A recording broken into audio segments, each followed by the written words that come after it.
Hello dear students, welcome back to your study once again. इसके पहले वाली video में मैं आपको हैप्टल एक्शन पढ़ा रहा था। हैप्टल एक्शन मतलब आदत प्रकट करने वाले वाक्य।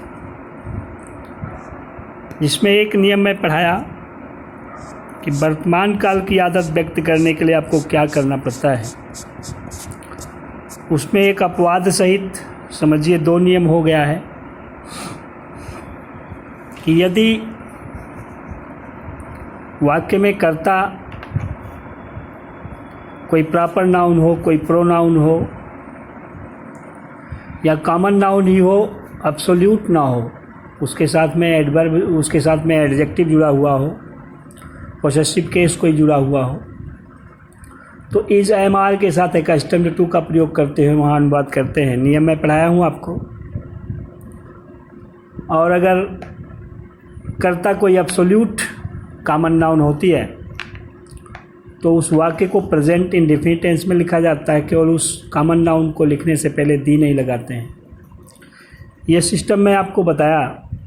आज हैप्टल एक्शन का दूसरा नियम मुझे पढ़ाना है जो कि बहुत ही सरल है। देखिए, हमने लिखा हैप्टल एक्शन पार्ट 2 और हैबिट्स ऑफ पास्ट टेंस। उस दिन लिखा था हैबिट्स ऑफ प्रेजेंट टेंस। वर्तमान काल की आदत दर्शाने के लिए क्या किया जाता है वो बताया आपको पिछले वाली वीडियो में। आज आपको बताना है कि भूतकाल की आदत व्यक्त करने के लिए क्या किया जाता है।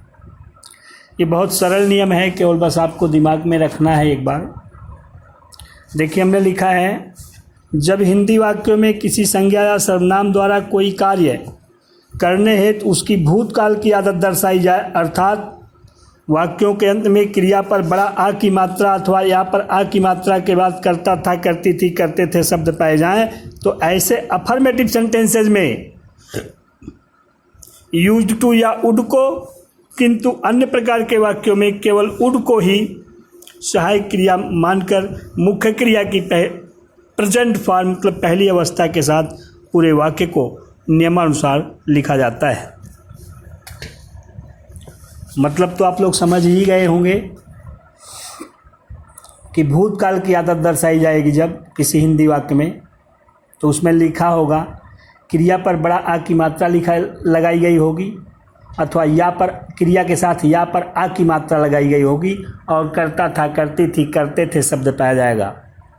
ऐसे ही हमको समझ लेना चाहिए कि वर्तमान काल की आदत वाले में पहचान बताया गया था क्रिया पर बड़ा आ की मात्रा के बाद करता है, करती है, करते हैं। यहाँ क्या है, क्रिया पर बड़ा आ की मात्रा के बाद करता था, करती थी, करते थे पाया जाएगा। जैसे सोचा करता था, पढ़ाया करते थे, सोया करता था, मुस्कुराया करती थी, इस तरह से। तो ऐसे वाक्यों में अगर आपका वाक्य अफर्मेटिव सेंटेंस हो तब तो आप यूज्ड टू को अथवा वुड को, दोनों में से किसी को सहायक क्रिया बना सकते हैं। किंतु अन्य प्रकार के वाक्यों में का मतलब नेगेटिव सेंटेंसेस में या इंटरोगेटिव सेंटेंसेस में आप यूज्ड टू को सहायक क्रिया मत बनाइएगा। अन्य प्रकार के वाक्यों में केवल वुड को ही सहायक क्रिया बनाया जाता है। और मेन वर्ब जो है, मुख्य क्रिया, उसका प्रेजेंट फॉर्म, देखो प्रेजेंट फॉर्म मतलब पहली अवस्था के साथ पूरे वाक्य को नियमानुसार लिखा जाता है। तो नियमानुसार लिखा जाता है मतलब अफर्मेटिव सेंटेंस है तो अफर्मेटिव सेंटेंस वाला प्लेसमेंट ऑफ वर्ड्स लगाएंगे। WH टाइप क्वेश्चन होगा तो WH टाइप क्वेश्चन वाला प्लेसमेंट ऑफ वर्ड्स लगाएंगे। या SR no type question in negative होगा तो वाला प्लेसमेंट ऑफ वर्ड्स लगाएंगे। प्लेसमेंट ऑफ वर्ड्स आप वही लागू करेंगे जो आपको बताया जा चुका है। एक दिन मैं पूरा प्लेसमेंट ऑफ वर्ड्स लिख करके उसकी फ़ोटो खींच करके आपके पास पोस्ट किया था ग्रुप पर। उसको आशा करता हूँ लिखे होंगे, जहाँ दिक्कत होगी उसी को देख करके आप वाक्यों का अनुवाद किया करें, अच्छा होगा। जैसे देखो लिखा है, हमारे पूर्वज इन धार्मिक रीतियों को भली भांति निभाया करते थे। हमारे पूर्वज इन धार्मिक रीतियों को भली भांति निभाया करते थे। इसमें मुख्य क्रिया है निभाना, निभाना। देखो निभाया, यहाँ पर आ की मात्रा करते थे पाया जा रहा है, इसका मतलब है भूतकाल की आदत दर्शाया जा रहा है इस वाक्य में। ये क्रिया हो गया मुख्य क्रिया निभाना, और इन धार्मिक रीतियों को ये कर्म हो गया। क्या निभाया करते थे? धार्मिक रीतियों को। और कौन निभाया करते थे? हमारे पूर्वज, ये कर्ता हो गया, हमारे पूर्वज कर्ता। इन धार्मिक रीतियों को कर्म और निभाना मुख्य क्रिया। भली भांति जो है वो एडवर्ब है, बाद में लिख दिया जाता है। तो चलिए अनुवाद किया जाए। पहले अफर्मेटिव सेंटेंस है तो अफर्मेटिव सेंटेंस में प्लेसमेंट ऑफ फोर्स लगाया जाता है, कर्ता, सहायक क्रिया, मुख्य क्रिया, कर्म। पहले कर्ता लिखेंगे हमारे पूर्वज की अंग्रेजी आवर एंसेस्टर्स, फिर सहायक क्रिया। चूँकि अफर्मेटिव सेंटेंस है तो चाहे आप यूज्ड टू लगा लें चाहे वुड लगा दें, गलत नहीं होगा, दोनों सही रहेगा। फिर मुख्य क्रिया निभाना की अंग्रेजी फॉलो। फिर कर्म लिखते हैं इन धार्मिक रीतियों को, दीज राइट्स, इसे राइट से पढ़िएगा। और धार्मिक रीति की अंग्रेजी होती है राइट, बहुवचन है, राइट से हमने लिख दिया है। और भली भांति की अंग्रेजी वेल, वेल या इंटीमेटली, दोनों में से कोई भी लिख दीजिए। ये हो गया कि आवर एंसेस्टर्स वुड या our ancestors used to follow these rites intimately, बस ये सही हो गया। दूसरा वाक्य है यह हिरन पूरे जंगल में कस्तूरी ढूंढा करता था। इसमें ढूंढना क्रिया है, ढूंढा करता था मतलब भूतकाल की आदत दर्शाई जा रही है। क्या ढूंढा करता था? कस्तूरी, ये कर्म हो गया ऑब्जेक्ट। और कौन ढूंढा करता था? यह हिरन, ये कर्ता हो गया। कर्ता या हिरन, क्रिया ढूंढना, कस्तूरी कर्म। कर्ता क्रिया कर्म आपको मिल गया। अफर्मेटिव सेंटेंस है तो अफर्मेटिव सेंटेंस वाला प्लेसमेंट ऑफ फोर्स लगाइए, कर्ता, सहायक क्रिया, मुख्य क्रिया, कर्म। हमने लिख दिया दिस डियर, या हिरन की अंग्रेजी, कर्ता पहले लिखा। फिर सहायक क्रिया चाहे वुड लगा देते चाहे यूज्ड टू लगा दिया। मुख्य क्रिया ढूंढना, look for, this dear would look for, या फिर this dear used to look for. कस्तूरी की अंग्रेजी मस्क, हमने द मस्क लिखा और कर्म तक लिख दिए। अब इसके बाद इसमें पूरे जंगल में स्थान, सिंपल एडवर्ब ऑफ प्लेस दिया गया है, आप लिख दीजिए in the whole forest. Translation इसका हुआ this dear used to look for the musk in the whole jungle या फॉरेस्ट। इस तरह से कहा वे सब समय समय पर उन गलियों में झाड़ू लगाया करते थे। झाड़ू लगाना क्रिया है, उस पर या की मात्रा, या पर आ की मात्रा और करते थे पाया जा रहा है। तो ये पास्ट का हैबिटल एक्शन हुआ, मतलब भूतकाल की आदत दर्शाने वाला वाक्य हुआ।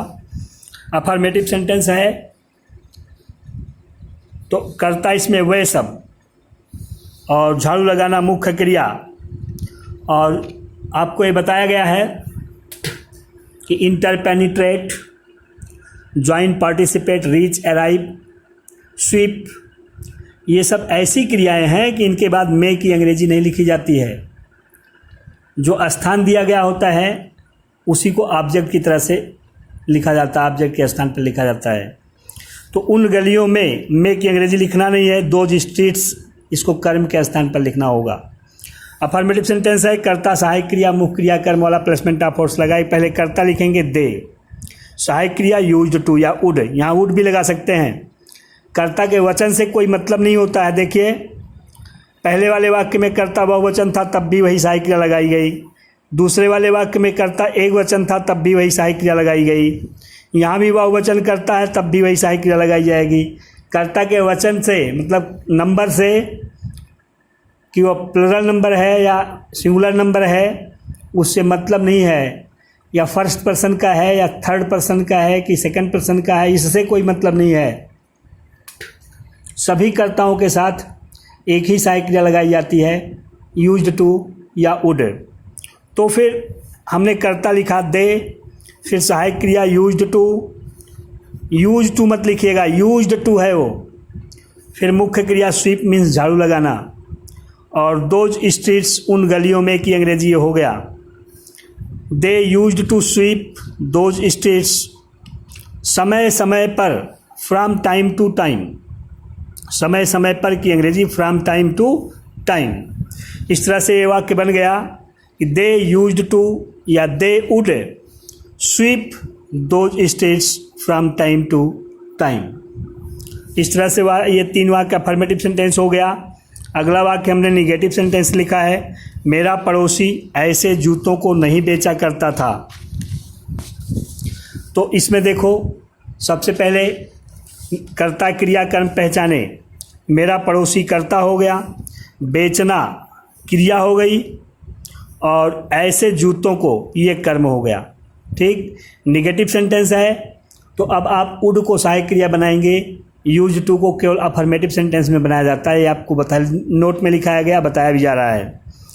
तो पहले कर्ता लिखना है माई नेबर। निगेटिव सेंटेंस में प्लेसमेंट ऑफ फोर्स लगता है कर्ता सहायक क्रिया नॉट मुख्य क्रिया कर्म। पहले कर्ता लिखे मेरा पड़ोसी माई नेबर, अब वुड सहायक क्रिया, फिर नॉट, फिर मुख्य क्रिया बेचना की अंग्रेजी सेल, फिर कर्म लिखेंगे ऐसे जूतों को, मतलब सच बूट्स या सच शूज।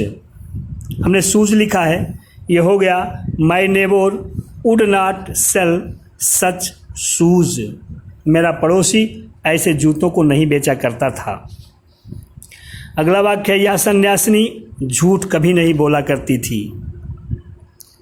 ये वाक्य है कि यह सन्यासिनी झूठ कभी नहीं बोला करती थी। तो कभी नहीं का प्रयोग करके जब वाक्य बनाया जाता है तो जिस टेंस का वाक्य रहता है आपको पढ़ाया गया है, उसी टेंस के अफर्मेटिव सेंटेंस जैसा उसका अनुवाद करते हैं। केवल मुख्य क्रिया को लिखने से पहले नेवर लगाते हैं। यह 2 टेंस में ज़्यादा महत्व रखता है, प्रेजेंट इंडेफिनिट टेंस में और पास्ट इंडेफिनिट टेंस में। बाकी हर जगह तो यही बात है कि नॉट के स्थान पर नेवर लगा लिया जाए। लेकिन नियम यह है जो आपको मैं बता रहा हूँ कि ये कभी नहीं के द्वारा अगर निगेशन दर्शाया जाता है, नकारात्मकता दर्शाई जाती है, तो जिस टेंस का वाक्य रहता है उसी टेंस के अफर्मेटिव सेंटेंस जैसा उसका अनुवाद करते हैं। केवल मुख्य क्रिया को लिखने से पहले नेवर लगा देते हैं। तो इसमें भी वही करना है, निगेटिव बनाना है। तो आप क्या करेंगे, पहले कर्ता लिखेंगे। इसमें कर्ता यह सन्यासिनी है और झूठ बोलना क्रिया है। ठीक, आप लिखेंगे कि दिस नन मतलब यह सन्यासिनी कर्ता हो गया, सहायक क्रिया वुड, फिर नेवर टेल अ लाई माने झूठ बोलना। This nun would never tell a lie, यह सन्यासिनी झूठ कभी नहीं बोला करती थी। अगला वाक्य है, देखो, क्या यह अभिनेता प्रतिवर्ष प्रथम पुरस्कार जीता करता था? क्या यह अभिनेता प्रतिवर्ष प्रथम पुरस्कार जीता करता था? जीतना क्रिया है, उस पर बड़ा आ की मात्रा करता था। तो इसका मतलब ये भूतकाल की आदत है और yes or no type question है। सबसे पहले क्या लिखा गया है, इसलिए इसे yes or no type question बनाएंगे। Yes or no type question को अनुवाद करने का नियम होता है सहायक क्रिया कर्ता मुख्य क्रिया कर्म। पहले सहायक क्रिया लिखेंगे वुड, फिर कर्ता लिखेंगे यह अभिनेता मतलब दिस एक्टर, फिर मुख्य क्रिया जीतना की अंग्रेजी win, would this actor win प्रथम पुरस्कार the first prize, would this actor win the first prize. प्रतिवर्ष मतलब एवरी ईयर, क्वेश्चन मार्क लगा देंगे, बस आपका वाक्य सही हो गया। Would this actor win the first prize every year. अगला वाक्य देखिए, क्या अधिकतर नदियाँ गर्मी में सूख जाया करती थीं? लिखा गया है क्या अधिकतर नदियाँ गर्मी में सूख जाया करती थीं। ये भी देखिए, सबसे पहले क्या पाया जा रहा है और वाक्य लिखा गया है। Yes or no type question बनेगा ये, क्या अधिकतर नदियाँ गर्मी में सूख जाया करती थी। तो yes or no type question है। Yes or no type question में प्लेसमेंट ऑफ वर्ड्स आप लगाते हैं सहायक क्रिया कर्ता मुख्य क्रिया कर्म। पहले वाक्य में कर्ता क्रिया कर्म ढूंढा जाए। सूख जाना कर्ता है, सूख जाना मुख्य क्रिया है और अधिकतर नदियाँ ये कर्ता है। इस वाक्य में कर्म नहीं दिया गया है, सिंपल एडवर्ब ऑफ टाइम दिया गया है, बाद में उसे लिख दिया जाएगा। तो सहायक क्रिया कर्ता मुख्य क्रिया कर्म वाला प्लेसमेंट ऑफ वर्ड्स लगाना है। चूँकि ये yes or no type question है, अफर्मेटिव है नहीं, इसलिए वुड को ही सहायक क्रिया बनाना पड़ेगा। आप लिखेंगे वुड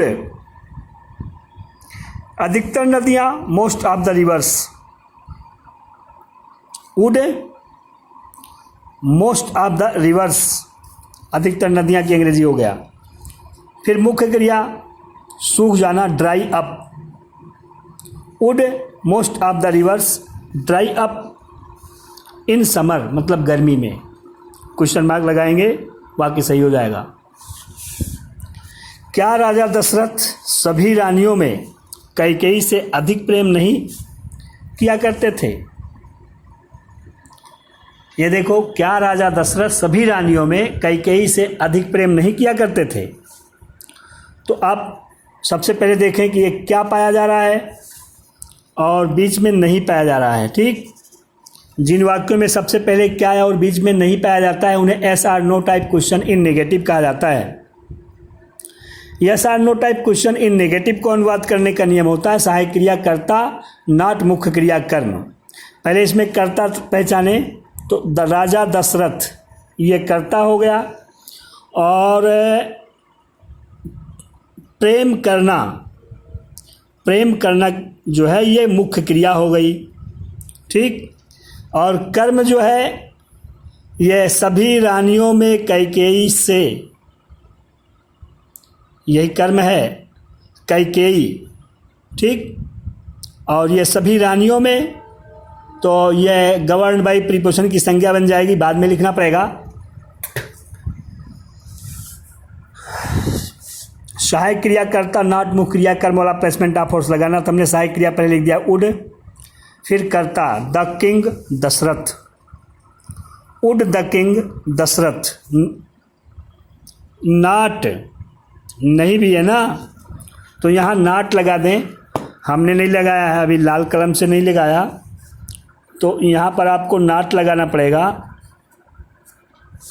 ये हो जाएगा would the king Dashrath not love Kaikeyi. Would the king Dashrath not love Kaikeyi most of all the queens. Would the king Dashrath not love Kaikeyi most of all the queens. बस ये पूरा सही हो गया। लेखक का स्वाभिमान कब भड़क जाया करता था? कह रहे हैं लेखक का स्वाभिमान कब भड़क जाया करता था। ये देखो, कब वाक्य के बीच में प्रश्नसूचक शब्द पाया जा रहा है। जिस वाक्य के बीच में कोई प्रश्नसूचक शब्द पाया जाता है उसे WH टाइप क्वेश्चन कहा जाता है। कहाँ, कौन, कब, कैसे, क्यों, कितना, किसको, किसका, क्या, किस, ये सभी क्वेश्चन वर्ड हैं। इनको मैं क्वेश्चन वर्ड आपको बताया हूँ, जबकि वो इंटरोगेटिव प्रोनाउन या इंटरोगेटिव एडजेक्टिव होते हैं, इंटरोगेटिव एडवर्ब होते हैं, लेकिन मैं आपको समझाने के लिए उन्हें क्वेश्चन वर्ड बता दिया हूँ। तो जिस वाक्य के बीच में कोई प्रश्नसूचक शब्द होता है उसे WH टाइप क्वेश्चन कहा जाता है, और WH टाइप क्वेश्चन को अनुवाद करने का नियम होता है प्रश्नसूचक शब्द सहायक क्रिया कर्ता मुख्य क्रिया कर्म। पहले प्रश्नसूचक शब्द लिखेंगे। कब की अंग्रेजी व्हेन, सहायक क्रिया वुड, कर्ता इसमें कौन है? लेखक का स्वाभिमान। कर्ता इसमें कौन है? लेखक का स्वाभिमान, सब्जेक्ट यही है।